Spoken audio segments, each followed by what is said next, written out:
അരുവികളുടെ തീരത്തെ മാന്തോപ്പിൽ കുരുവികൾ കൂടേറും. കിളിമരമതിലങ്ങിങ്ങായി പൂചൂടും കുറുമൊഴി മലരിനു സഖിയൊരുവൾ പൂനുള്ളാൻ പുലരിയിൽ അതുവഴിയെ വന്നീടിൽ അവളുടെ കവിളുകളിൽ കൂത്താടും കുറുനിര തടസമിടും കാതിൽ നീ എന്റെ ആത്മകഥ ചൊല്ലിടേണം. അതിനിന്നു നിന്റെ കൃപയേകുമെങ്കിൽ രവിവർമ്മ നിന്നെ എഴുതി പതിച്ച പടമുടനടി തരുമിവൻ അതിനൊരു പ്രതിഫലമായി. അരയന്നവേ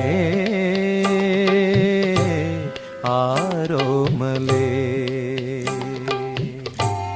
ദമയന്തിക്കായി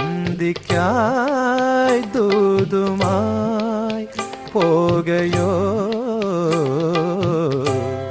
അരയന്നവേ